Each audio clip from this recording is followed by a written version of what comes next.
Hello વિદ્યાર્થી મિત્રો, આજે આપણે જોશું ધોરણ 12 કોમર્સની અંદર નામના મૂળ તત્વો વિષયમાં ચેપ્ટર નંબર 6 ભાગીદારની નિવૃત્તિ એની અંદર ઉદાહરણ નંબર 21 વિશે આપણે આજે અભ્યાસ કરીશું. તો એક વખત આપણે રકમ વાંચી જોઈ.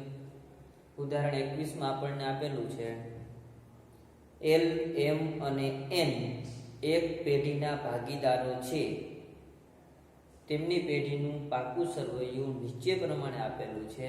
તેઓ નફો નુકસાન છે એ 40%, 30% અને 30%ના પ્રમાણમાં વહેંચે છે. તો આપણે શું કરશું? 0-0 બધામાંથી કાઢી નાખશું, એટલે 4:3:3 ના પ્રમાણમાં નફો નુકસાન વહેંચે છે એવું આપણે માની લેશું. એટલે નફા નુકસાનનું જૂનું પ્રમાણ છે એ 4:3:3 છે. રેડી? અને એમનું પાકું સરવૈયું આપ્યું છે. અને છેલ્લે આપણને કીધું છે કે જરૂરી ખાતા તૈયાર કરી અને નિવૃત્તિ બાદનું પાકું સરવૈયું તૈયાર કરો. તો સૌ પ્રથમ આપણે રોકડ ખાતું બનાવવાની એમાં જરૂર નથી, કારણ કે રોકડનો એકય હવાલો આપેલો નથી. એટલે આપણે રોકડ ખાતું બનાવેલું નથી. પુનઃ મૂલ્યાંકન ખાતું બનાવ્યું, ભાગીદારોના મૂડી ખાતા બનાવ્યા અને નિવૃત્તિ બાદનું પાકું સરવૈયું આપણે બનાવેલું છે. હવે આપણે સૌ પ્રથમ મૂડી દેવા બાજુથી શરૂઆત કરીએ. મૂડી દેવા બાજુ આપણને આપેલું છે લેણદારો ₹60,000. જો લેણદારો ઉપર હવાલો હોય તો આપણે હવાલાની અસર આપવી પડે. હવાલો એમાં જોવા મળે છે હવાલા નંબર, છેલ્લો હવાલો છે ₹5,500ના લેણદારો એન એ ચૂકવવાનું કબૂલ્યું. એન એટલે ભાગીદારનું નામ છે. તો લેણદારો આપણને જે પેલા આપ્યા છે એ આપણે લખી. લેણદારો આપેલા છે 60,000. મૂડી દેવા બાજુ લખી લેણદારો 60,000 માઇનસ કોને ચૂકવવાનું કબૂલ્યું છે તો કે એને, એટલે એને ચૂકવેલ કેટલા? કે 5,500. એટલે કે 60,000 ના લેણદારો છે એમાંથી 5,500 રૂપિયાના લેણદારોને એન રકમ ચૂકવી દેશે. તો કેટલા આવશે? 54,500. હવે લેણદારોમાંથી 5,500 એને ચૂકવ્યા એટલે એન ચૂકવશે એટલે આપનાર થશે. આપનારના મૂડી ખાતે આપણે જમા કરશું. એટલે એન ના મૂડી ખાતામાં આપણે જમા બચી જાય ત્યાં લખશું લેણદારો ખાતે અને એન ના કોલમમાં 5,500 લખશું. એના પછી નેક્સ્ટ વિગત આપણને આપેલી છે રોકાણ વધઘટ અનામત 15,000. રોકાણ વધઘટ અનામત 15,000 આપેલી છે. તો એના ઉપર આપણને રોકાણો આપેલા છે 60,000. તો એના ઉપર હવાલો છે જોઈ. હવાલા નંબર 3 આપેલા છે કે રોકાણોની બજાર કિંમત ₹50,000 છે. રોકાણો આપણને 60,000 ના આપેલા છે એ આપણે પહેલા લખી છીએ. પાકા સરવૈયામાં મિલકત લેણા બાજુએ રોકાણો 60,000. હવે હવાલામાં એમ કહે છે કે રોકાણોની બજાર કિંમત 50,000 છે. તો લખી માઇનસ ઘટાડો 50,000 કિંમત થઈ ગઈ એટલે 10,000 નો ઘટાડો કહેવાય. 50,000 આપણે 12 ના કોલમમાં લખશું. આ 10,000 નો રોકાણોની અંદર જે ઘટાડો છે એના માટે આપણી પાસે અનામત છે, રોકાણ વધઘટ અનામત. તો આ રોકાણ વધઘટ અનામત આપણને 15,000 આપેલી છે. એ 15,000 માંથી આપણે આ 10,000 નું જે નુકસાન છે એ માંડી વાળી. તો હજી 5,000 રૂપિયા અનામત તરીકે વધે છે.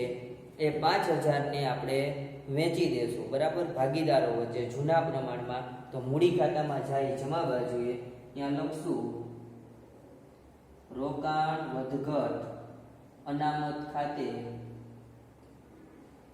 કેટલા વેચવાના છે તો કે 5,000. 5,000 ને કયા પ્રમાણમાં વેચશું તો કે 4:3:3, બરાબર. એટલે આવશે 2,000, 1,500 અને 1,500. એના પછી આપણને અનામત આપી છે ઘાલખાદ અનામત. તો એના ઉપર આપણે દેવાદારોનો જે હવાલો છે એ કરશું, એટલે આપણે ઘાલખાદ અનામતનો ઉપયોગ કરી લઈએ. તો દેવાદારોની આપણે અસર આપી દઈએ. દેવાદારો આપણને આપેલા છે 80,000 રૂપિયા. લખું છું દેવાદારો મિલકત લેણા બાજુએ દેવાદારો 80,000 માઇનસ, હવે એના ઉપર આપણને હવાલો આપેલો હશે, હવાલો જોઈ દેવાદારો ઉપર હવાલો છે, હવાલા નંબર 3, દેવાદારોમાંથી 8,000 ઘાલખાદ માંડી વાળવી, એટલે માઇનસ ઘાલખાદ 8,000, એટલે દેવાદારો વધશે 72,000. પછી આગળ હવાલામાં આપણને કીધું છે કે 10% ઘાલખાદ અનામત શકમંદ લેણા અનામત રાખવી, એટલે એને આપણે ઘાલખાદ અનામત કહીએ છીએ. તો માઇનસ ઘાલખાદ અનામત 10% એટલે થશે 7,200. રેડી. હવે હજી આપણને હવાલામાં કીધું છે કે 5% વટાવ અનામતની જોગવાઈ કરવી. અહીં કેટલા આવશે? 64,800. રેડી. હવે કે 5% વટાવ અનામત, એટલે માઇનસ વટાવ અનામત 5%, 64,800 ના 5% કરો એટલે 3240 આવશે.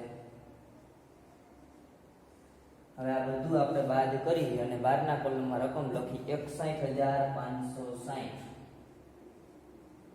એટલે કે સૌ પ્રથમ દેવાદારો ઉપરથી ઘાલખાદ બાદ થાય, એના પછી ઘાલખાદ અનામતની જોગવાઈ થાય, અને જો પછી આપણને વટાવ અનામત આપેલું હોય તો એની જોગવાઈ ત્યારબાદ થાય. એટલે બધું આપણે ક્રમ બાય ક્રમ બાદ કરેલું છે. પહેલા ઘાલખાદ બાદ કરી, પછી ઘાલખાદ અનામત અને પછી વટાવ અનામત. હવે આપણને આપેલી છે ઘાલખાદ અનામત. કેટલી આપેલી છે? તો કે 10,000 રૂપિયા. પાકા સરવૈયામાં 10,000 ઘાલખાદ અનામત આપેલી છે. 10,000 માંથી આપણને નુકસાન કેટલું ગયું ઘાલખાદનું? તો કે 8,000 નું નુકસાન. એ અનામતમાંથી આપણે માંડી વાળી, એટલે 10,000 માંથી 8,000 નું નુકસાન માંડી વાળ્યું, એટલે અનામત આપણી પાસે કેટલી રહી? 2,000. રેડી. હવે 2,000 રૂપિયા આપણી પાસે ઘાલખાદ અનામતના હતા, અને હવે છે એ કેટલા થઈ ગયા? તો કે 7,200. 2,000 રૂપિયા ઘાલખાદ અનામત હોય, હવે 7,200 થઈ ગઈ. તો વધારો થયો ઘાલખાદ અનામતમાં. કેટલો વધારો? તો કે 5,200 નો. એ વધારો આપણે પુનઃ મૂલ્યાંકન ખાતામાં ઉધાર બાજુએ દર્શાવશું. ઉધાર બાજુએ જઈએ આપણે લખી ઘાલખાદ અનામત ખાતે 5,200, બરાબર. અને એના પછી વટાવ અનામતની જે જોગવાઈ છે એ પણ પુનઃ મૂલ્યાંકન ખાતામાં ઉધાર બાજુ આવે તો એ પણ લખી છે. વટાવ અનામત ખાતે એની રકમ આપણને આપેલી છે 3240. એના પછી હવે પાકા સરવૈયામાં આગળ જોઈ તો મૂડી ખાતાની બાકી આપી છે આપણને. મૂડી ખાતામાં જમા બાજુએ લખશું બાકી. આગળ લાવ્યા એલ, એમ અને એન આપણને આપેલું છે 1,80,000, 1,80,000, 1,00,000 અને 90,000 એ મૂડી આપણે લખી. પછી મિલકત લેણા બાજુએ જાય. સૌ પ્રથમ આપણને રોકડ આપેલી છે. રોકડ ઉપર કોઈ હવાલા નથી, આપણે રોકડ ખાતું બનાવ્યું નથી, તો રોકડ પાકા સરવૈયામાં આપણે એમનામ લખી નાખશું 13,000. રોકડ 13,000. એના પછી નેક્સ્ટ સ્ટોક આપણને આપેલો છે 32,000 રૂપિયા સ્ટોકની કિંમત આપેલી છે. જો હવાલો હોય તો આપણે અસર આપવી પડે. સ્ટોક ઉપર આપણને કોઈ હવાલો આપ્યો નથી, એટલે એમ નામ લખશું 32,000. મિલકત લેણા બાજુએ સ્ટોક 32,000. એના પછી વિગત આપી છે દેવાદારો, જેના ઉપર આપણે હવાલાની અસર આપી દીધી છે. પછી છે રોકાણો, એની પણ આપણે અસર આપી દીધી છે. પછી છે મકાન 2,20,000. તો મકાન આપણે મિલકત લેણા બાજુ લખીએ, એના ઉપર હવાલો છે એ ખાસ જોવું પડે. મકાન ઉપર હવાલો છે, હવાલા નંબર 4. મકાનની બજાર કિંમત 2,50,000 છે. તો પહેલા આપણે મકાન લખી. મકાન 2,20,000 આપણને આપેલું છે, એટલે 2,20,000. અને હવે મકાનની બજાર કિંમત 2,50,000 છે, એટલે કે મકાનમાં વધારો થયો પ્લસ વધારો. કેટલાનો વધારો? તો કે 30,000. એટલે 2,20,000 પ્લસ 30,000 એટલે 2,50,000 એની બજાર કિંમતે આપણે દર્શાવી દીધા. મકાનનો વધારો એ આપણો ફાયદો છે. પુનઃમૂલ્યાંકન ખાતામાં જમા બાજુએ લખશું મકાન ખાતે કેટલી રકમ વધારાની, તો 30,000. એના પછી નેક્સ્ટ વિગત આપણને આપી છે ફર્નિચર 30,000 રૂપિયા આપ્યું છે. ફર્નિચર ઉપર પણ આપણને હવાલો જોવા મળે છે.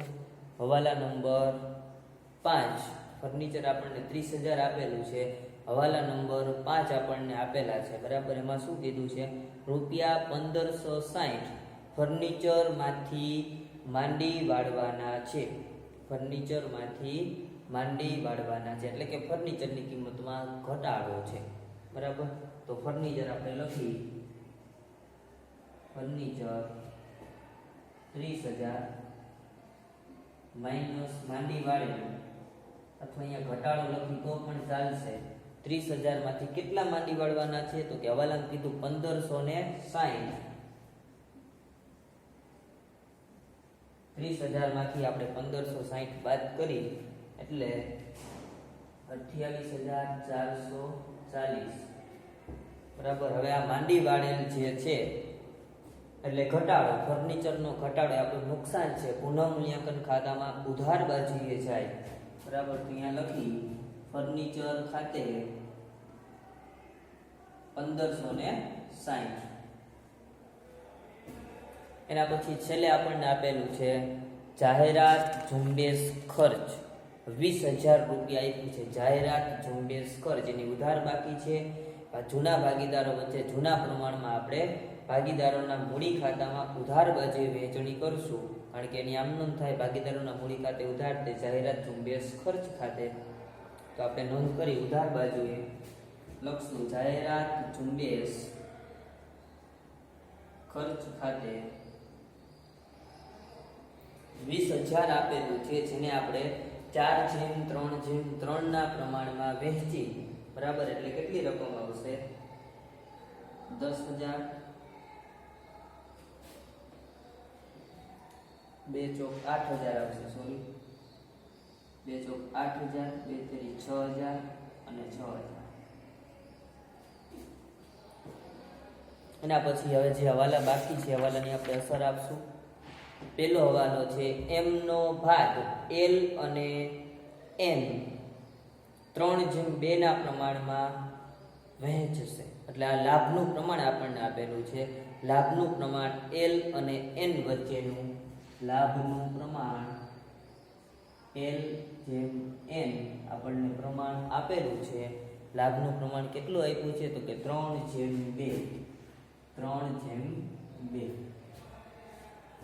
કારણ કે આપણે આમનું લખશું એ લાભના પ્રમાણની જરૂરિયાત પડશે.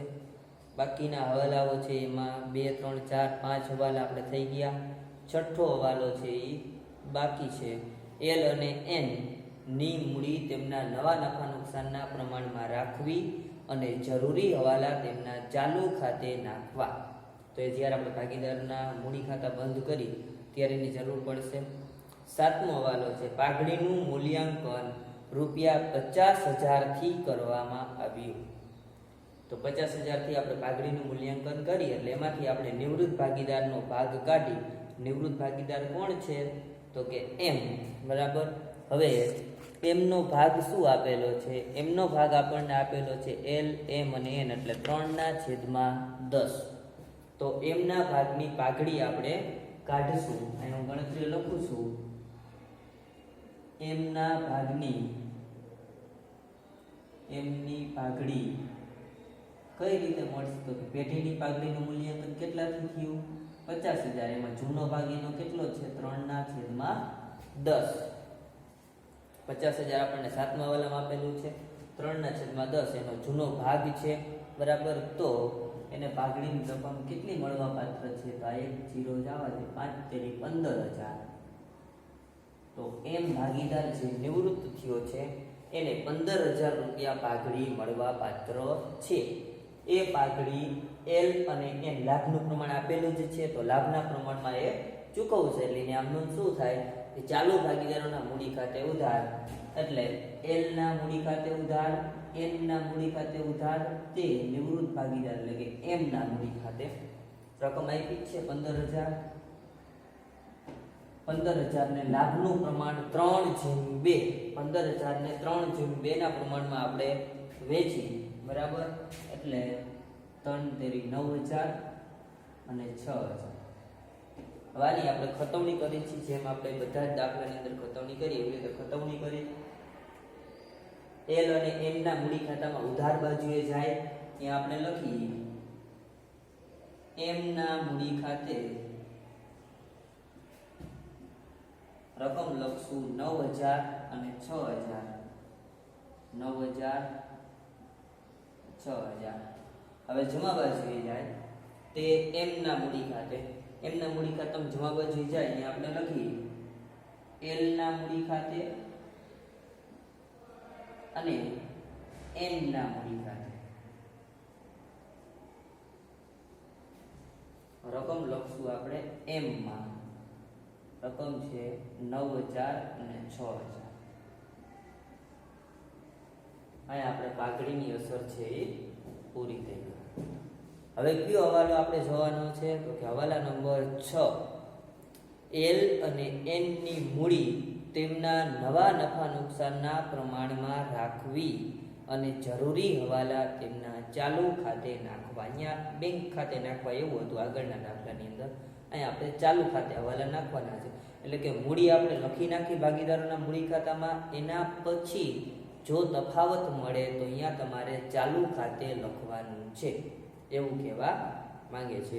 હવે બીજા એકેય હવાલા બાકી છે નહીં, તો આપણે સૌ પ્રથમ પુનઃ મૂલ્યાંકન ખાતું છે એ બંધ કરી, બરાબર. તો એનો સરવાળો આપણે જોઈ. આ બાજુ વધારે આવે છે 30,000,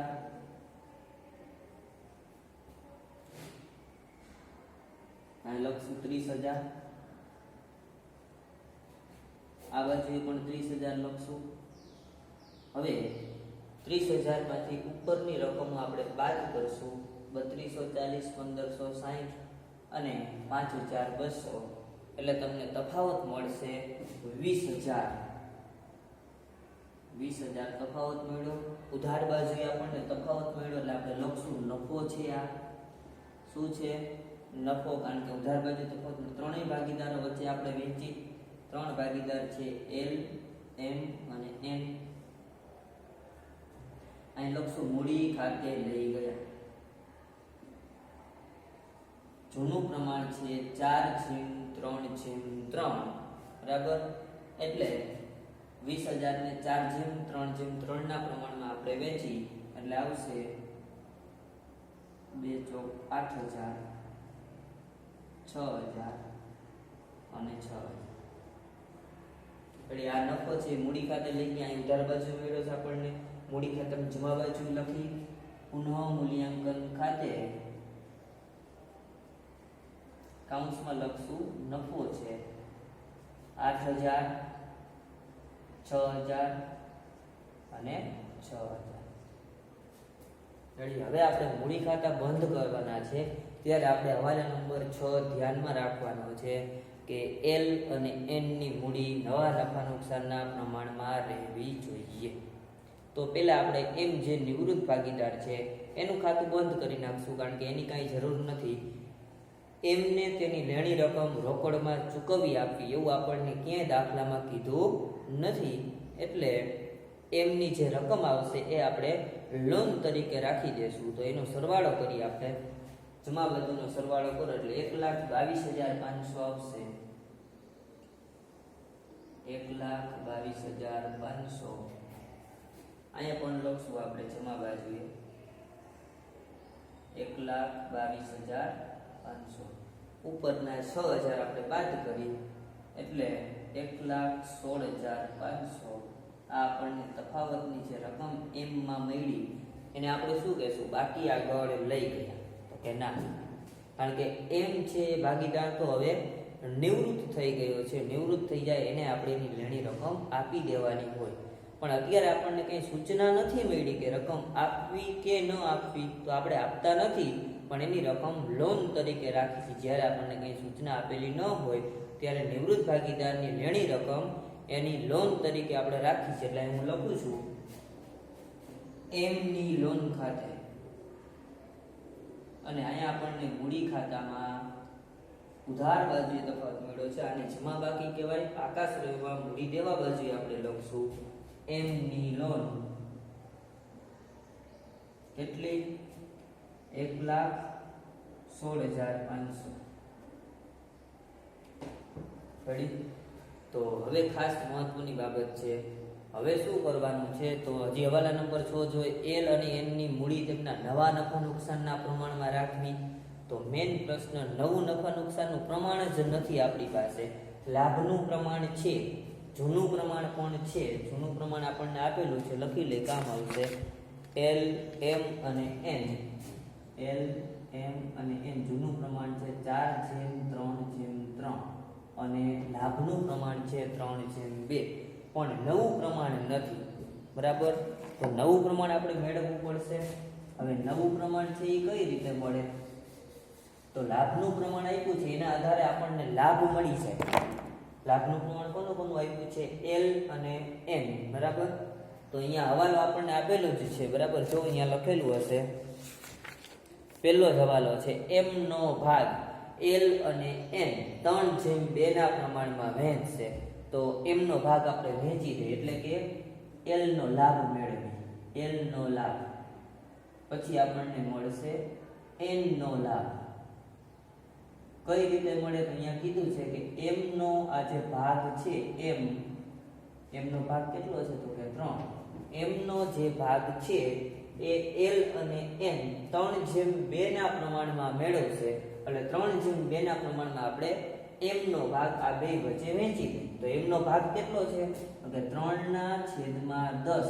અહીંયા પણ હું લખું છું 3/10. રેડી? હવે એનો ભાગ કયા પ્રમાણમાં? 3:2 ના પ્રમાણ, એટલે હું લખું છું ગુણ્યા 3/5 અને ગુણ્યા 2/5. તો આ આપણને બંનેના લાભ મળી જશે. ગુણાકાર કરી 3 તેરી 9/10 × 50, 3 દુ 6/50. રેડી? હવે આ આપણને જે મળ્યું 9/50 એ શું કહેવાય? તો કે એલ નો લાભ, અને 6/50 એ શું કહેવાય? એન નો લાભ. હવે આપણે નવું પ્રમાણ મેળવવું હોય, બરાબર, તો આપણે શું કરી શકીએ? તો કે આ જે બે ભાગીદાર છે, ચાલુ ભાગીદારો એલ અને એન, બરાબર, તો એનું જે જૂનું પ્રમાણ છે, એનો જે જૂનો ભાગ છે એ તો પેટીમાં ચાલુ જ રહેવાનો છે. બરાબર? પણ ઉલટાનો એને લાભ કેટલો થયો? તો કે એકને આટલો લાભ થયો 9/50 અને એકને 6/50 ભાગનો લાભ થયો. તો એનું જે જૂનું પ્રમાણ છે, એનો જે જૂનો ભાગ છે, એમાં આપણે લાભ એડ કરી દેશું, એટલે એનું નવું પ્રમાણ મળી જશે. તો નવા પ્રમાણનું સૂત્ર બન્યું. બરાબર? નવું પ્રમાણ બરાબર જૂનો ભાગ પ્લસ લાભ. નવું પ્રમાણ બરાબર આ સૂત્ર છે, જૂનો ભાગ પ્લસ લાભ. હવે આપણને નવું પ્રમાણ મળશે, આપણે મેળવી એલ નું નવું પ્રમાણ. તો એલ નો જૂનો ભાગ કેટલો છે? જો અહીંયા છે, એલ નો જૂનો ભાગ છે 4/10, 4/10 પ્લસ એનો લાભ, એલ નો લાભ છે 9/50. આ બંનેનો સરવાળો કરી, અહીંયા આપણે ચોકડી ગુણાકાર નહીં કરી, કારણ કે રકમો મોટી આવશે. એના કરતાં આપણને સરળ લસાવાળી રીત રહેશે. છેદમાં હું લસા 50 રાખું છું. તો ખાલી એક જ આપણે ધ્યાન, અહીં 5 મૂકવા પડશે અને અહીં 1 મૂકવો પડશે. હવે આ બંનેનો ગુણાકાર 5 ચોક 20 પ્લસ 9 એકુ 9, એટલે આવશે 29/50. આ કઈ રીતે આવ્યા? જો તમને ન ખબર હોય તો અહીં છેદમાં આપણે લસા 50 લીધો છે ને, એટલે અહીંયા છેદમાં એવી રકમ સાથે ગુણાકાર કરો 10 નો કે જવાબ 50 આવે. એટલે મેં 5 લખ્યા, 10 × 5 = 50. 50 નો એવી રકમ સાથે ગુણાકાર કરો કે જવાબ 50 આવે. તો અહીંયા એક જ લખ્યું છે. રેડી?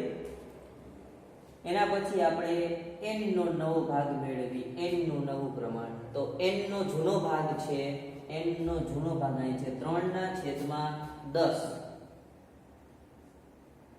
વત્તા n નો લાભ છે 6/50 એટલે પ્લસ કરી દઉં છું 6/50 લસા લઈ આપણે 50 અહીં કેટલા મૂકવા પડે 10 પંચા 50 5 મૂક્યા અહીં 1 5 તેરી 15 પ્લસ 6 એકુ 6 એટલે 15 ને 6 ઓકે 21/50 એટલે L અને N નું નવું પ્રમાણ શું રહેશે તો 29/21 29 નો ભાગ 1 થી નો હાલે એટલે આ પ્રમાણને આપણે નનકું કરી શકશું નહીં બરાબર 29/21 એ એમનામ જ રહેશે હવે એના પછી આપણે મૂડી ખાતા બંધ કરવાના છે આ ગણતરી ખાસ લખી લેજો કારણ કે ક્યારેક કામ આવી શકે હવે મૂડી ખાતા આપણે બંધ કરી ત્યાં કીધું છે આપણને હવાલા નંબર 6 ની અંદર કે L અને N ની નવી મૂડી નવા નફા નુકસાનના પ્રમાણમાં રાખવી તો નવું નફા નુકસાનનું પ્રમાણ શું છે 29/21 એટલે આપણે રાખશું પણ એના માટે પહેલા મૂડી તો કાઢવી પડશે ને બરાબર તો આપણે મૂડી કાઢી બરાબર એની પણ ગણતરી ખાસ લખજો L ની મૂડી અને N ની મૂડી કઈ રીતે મળશે આપણને બરાબર તો અત્યારે આપણે મૂડી જેમ આપણે મેળવી છે એવી રીતે મેળવી આ બાજુનો સરવાળો કરી 2 ને 8 10,000 ને 1,80,000 એટલે L નો સરવાળો કેટલો આવ્યો તો કે 1,90,000 એમાંથી L નો સરવાળો આ બાજુનો બાદ કરો 8 ને 9 17,000 બાદ કરી એટલે આપણે એમનામ બાકી મૂકતા નથી શું કામ તો કે નવા નફા નુકસાનના પ્રમાણમાં રાખવાની છે એટલે આપણે મૂકતા નથી રેડી નકર આપણે ડાયરેક્ટ કાંઈ એવો હવાલો ન હોય તો ડાયરેક્ટ આપણે લખી બાકી આગળ લઈ ગયા પછી આપણે કાકા સરવૈયામાં મૂકી દે પણ હવાલામાં એમ કીધું છે કે એની મૂડી તમારે નવા નફા નુકસાનના પ્રમાણમાં રાખવાની છે બરાબર તો 1,90,000 ઉધાર બાજુનો સરવાળો છે 17,000 એ આપણે બાદ કરી નાખી પછી કેટલા વધે છે તો કે 1,73,000 તો ખરેખર એની અત્યારે મૂડી 1,73,000 આવે છે એવું કહેવાય હવે બીજો N છે એનો આપણે જમા બાજુનો સરવાળો કરી જમા બાજુનો સરવાળો કરો એટલે 7 ને 6 13 એટલે 1,03,000 સરવાળો મળશે 1,03,000 જમા બાજુનો સરવાળો એમાંથી આપણે ઉધાર બાજુનો સરવાળો કોની વાત છે N 6 ને 6 12,000 તમે બાદ કરો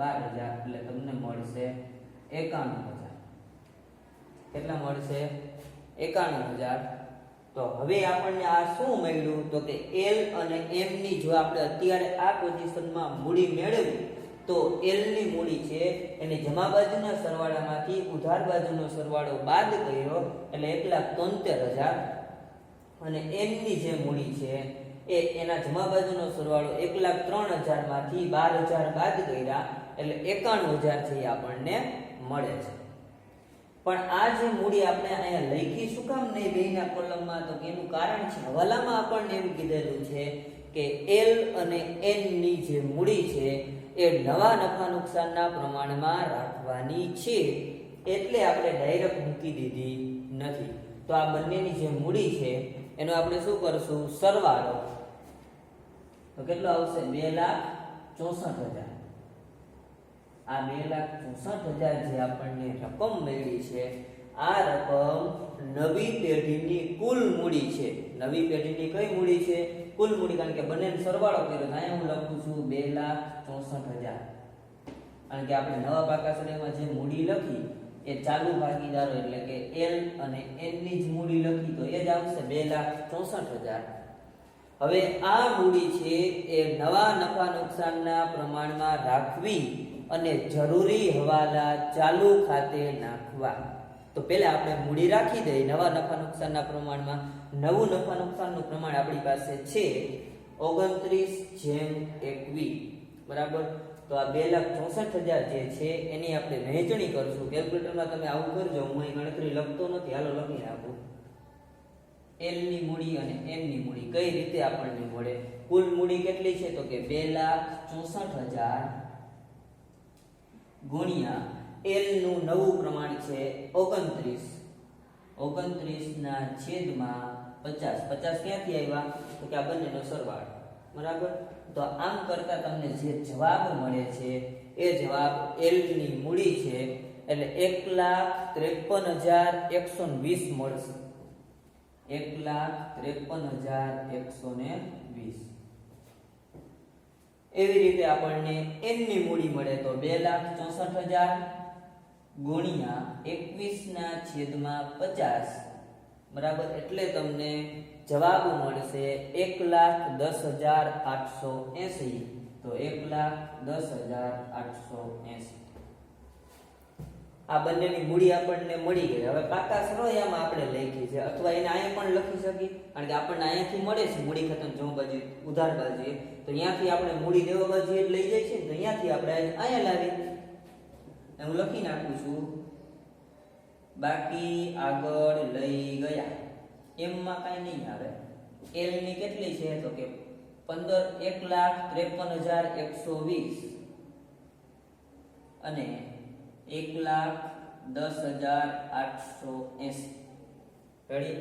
હવે આપણે શું કરવાનું છે તો કે અહીંયા કીધું છે કે L અને N ની મૂડી નવા નફા નુકસાનના પ્રમાણમાં રાખવી. એટલે આપણે નવા નફા નુકસાનના પ્રમાણમાં તો રાખી. બરાબર. અને નવા નફા નુકસાનના પ્રમાણમાં આપણે લખી પણ નાખી. પાકા સરવાળામાં લખી, મૂડી ખાતામાં પણ લખી. અને છેલ્લે આપણને એમ કીધું હવાલામાં કે અને જરૂરી હવાલા તેમના ચાલુ ખાતે નાખવા. જરૂરી હવાલા તેમના ચાલુ ખાતે નાખવા. તો આ જે બે ભાગીદાર છે L અને N એના મૂડી ખાતા આપણે બંધ કરી અને અહીંયા જો આપણને તફાવત મળે તો અહીંયા આપણે એવું લખી નાખશું કે એના ચાલુ ખાતે. બરાબર. તો સૌપ્રથમ આપણે n ના કોલમનો સરવાળો કરી એટલે તમને કઈ બાજુ વધારે આવે છે ખાસ જોવું પડે. n આ બાજુ સરવાળો વધારે આવશે જમા બાજુએ.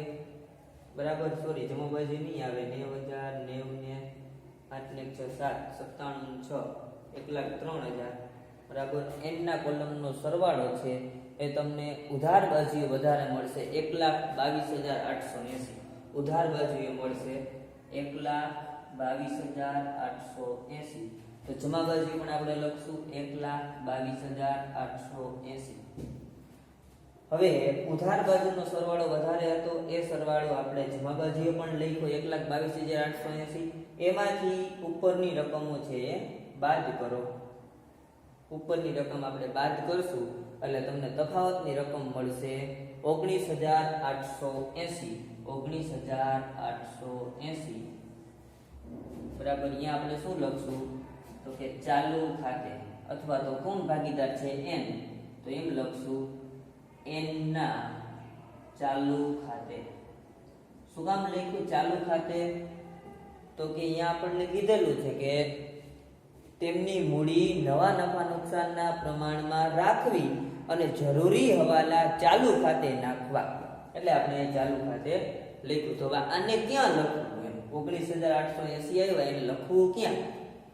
તો અહીંયા મૂડી ખાતા છે એમાં આપણને જમા બાજુએ તફાવત મળ્યો છે. કઈ બાજુએ? જમા બાજુએ. તો એને કહેવાય ઉધાર બાકી. એટલે આપણે લખશું પાકા સરવૈયામાં મિલકત લેણા બાજુએ. બરાબર. શું લખશું મિલકત લેણા બાજુ? તો કે n ના ચાલુ ખાતે. કેના ચાલુ ખાતે? n ના ચાલુ ખાતે 19,880. એટલે મિલકત લેણા બાજુ લખી n ના ચાલુ ખાતે 19,880. રેડી. હજી એક ભાગીદારનું મૂડી ખાતું બંધ કરવાનું બાકી છે. બરાબર. L તો એનો આપણને જમા બાજુનો સરવાળો છે એ વધારે આવશે 1,90,000 સરવાળો આવે છે જમા બાજુનો. તો ઉધાર બાજુ પણ આપણે લખી 1,90,000. બરાબર. જમા બાજુનો સરવાળો L નો વધારે આવ્યો 1,90,000. તો ઉધાર બાજુ પણ આપણે લખ્યો 1,90,000. બરાબર. હવે તમને તફાવતની રકમ મળશે. કઈ રીતે મળે? તો 1,90,000 માંથી આ બાકી આ ઉપરની બે રકમ બાદ કરો એટલે તફાવત મળશે તમને 19,880. આ કોનું મૂડી ખાતું છે? તો કે L. અને આપણે ક્યાં હવાલાની અસર આપવાની છે? તો કે ચાલુ ખાતે. એટલે આપણે લખશું L ના ચાલુ ખાતે. હવે આની ક્યાં અસર આપશું કે મૂડી ખાતામાં ઉધાર બાજુએ તફાવત મળ્યો એટલે આને કહેવાય જમા બાકી. જમા બાકી પાકા સરવૈયામાં મૂડી દેવા બાજુએ દર્શાવાય. તો મૂડી દેવા બાજુએ આપણે લખી એલ ના ચાલુ ખાતે કેટલા લખશું 19880.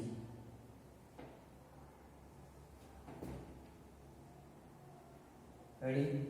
તો હવે રોકડ ખાતું તો આપણી પાસે છે નહીં, બરાબર, એટલે એ બંધ કરવાનો પ્રશ્ન નથી. મૂડી ખાતા બંધ થઈ ગયા, પુનઃમૂલ્યાંકન ખાતું બંધ થઈ ગયું. હવે આપણે પાકા સરવૈયાનો સરવાળો કરશું બંને બાજુનો એટલે તમને જવાબ મળશે 4,54,880. અહીંયા પણ લખી નાખશું. કેલ્ક્યુલેટરની અંદર સરવાળો બંને બાજુનો કરી લેજો. 4,54,880 આવશે. Thank you.